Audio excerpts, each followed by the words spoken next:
Bangsa ini penakut karena tidak mau bertindak kepada yang bersalah.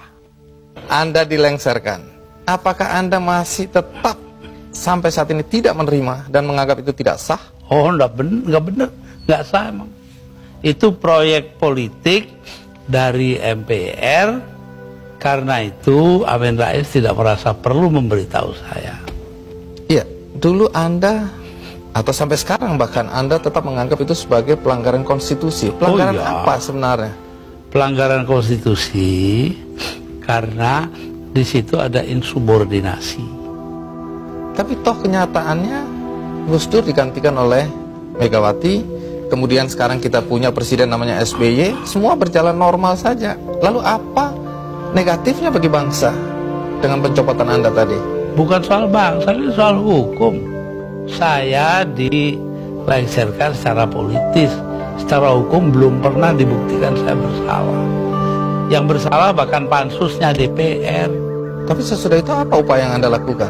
Nggak ada, sebab penakut bangsa ini. Kenapa Anda bilang penakut? Bangsa ini penakut karena tidak mau bertindak kepada yang bersalah. Tapi sekian tahun sudah berlalu, Gus. Untuk apa rasa penasaran, perasaan? Loh, saya nggak pernah itu terserah bangsa Indonesia. Saya itu memaafkan semua. Sampai istri saya marah kepada saya karena saya pergi ke rumah Megawati. Tapi kenapa Anda lalu ke Megawati kalau memang Anda marah dan kecewa? Saya nggak marah, yang mestinya marah itu bangsa ini. Mereka diem aja lah, kenapa saya gitu? Saya nggak mau ribut.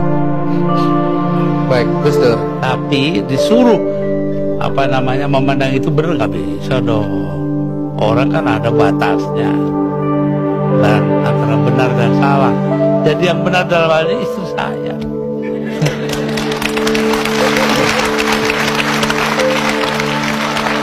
Tapi kenapa Gus Dur nggak mau nurut? Tanya dia, jangan tanya saya dah.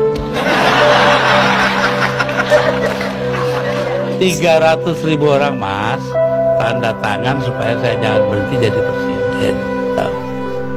Tapi saya bilang, daripada bangsa ini pecah dalam pertempuran, darah mengalir ke arah saya, mendingan saya lengser aja deh. Nah, itu. Tapi omongan ini kan dibilang omongan ngawur, Gus. Karena faktanya ketika Anda bilang nanti jutaan orang akan datang masuk Jakarta, orang-orang dari Jawa Timur, jadi ditunggu-tunggu nggak ada. Saya yang nahan kok.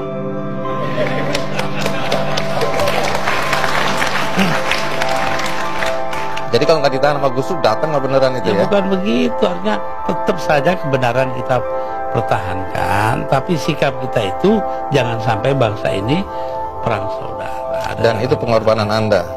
Ya, bagi saya bukan korban, biasa aja. Nah, satu pemandangan yang kurang elok, Gus. Anda keluar memakai celana pendek dan kaos oblong. Banyak orang bilang itu tidak pantas sebagai presiden Anda tampil seperti itu. Mengapa Anda tampil seperti itu? Lah ya itu supaya saya nggak dianggap presiden.